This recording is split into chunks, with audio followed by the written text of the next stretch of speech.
Basant, I don't know whether you ever bought a Adani stock or it belongs to your portfolio, but since all of them are circuit down, let me start with that. What would be the right way to approach those names in the light of what you're seeing, the carnage you're seeing? But then I've been doing a lot of videos on the Adani stocks, and it's fairly evident that they are headed to the ground from the moon. And you can read between the lines, but stocks, I mean, it's a group that is leveraged. The bonds have just been marked to not fit for being lent against. So what do the lenders do? They come and secure the assets, or they write an email to the company, or how does it work? Because the moment they couldn't get the money for the FPO, and the way they got it, it was like asking friends and relatives, if I can use that word in whatever sense, to pour in the money for the FPO. It was like pouring from the market for your child's wedding. I mean, it doesn't work. I mean, there are sinister signs in the way the stock has behaved, and it was fairly evident that there is no money in the company right now to repay the bonds.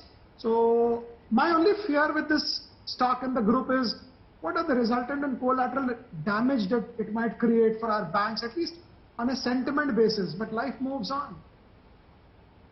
Oh, I think life moves on, did he say? Life moves on, Life yes. has actually moved on the way down, because some of these stocks were frozen in circuit, they've come off circuit and they're going further down. So 25 is down to 29%, so life is actually moving in a very wrong direction. Sorry, you were going to ask somebody.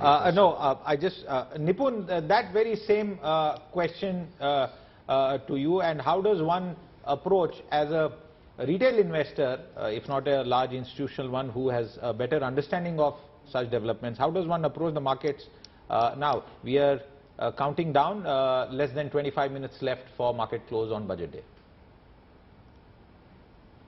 Markets are in this kind of situation, which is like a sharp falling knife. Most bold investors also try and stay away, and the general advice always is that don't try and put your hand below a falling knife.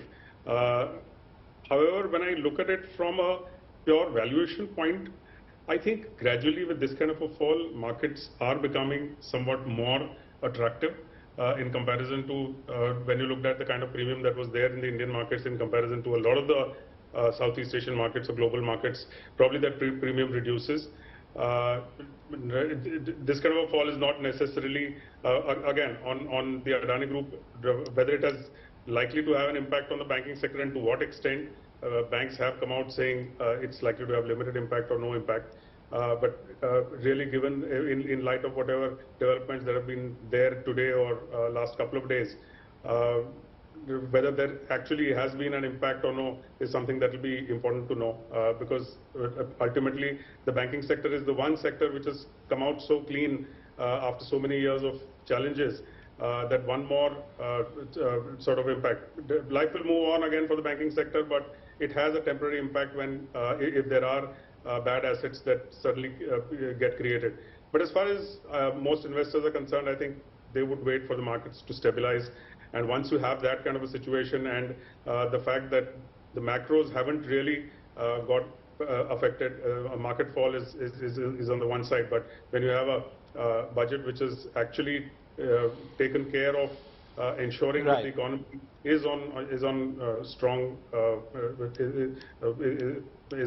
platform, I think you're going to see gradually investors coming back.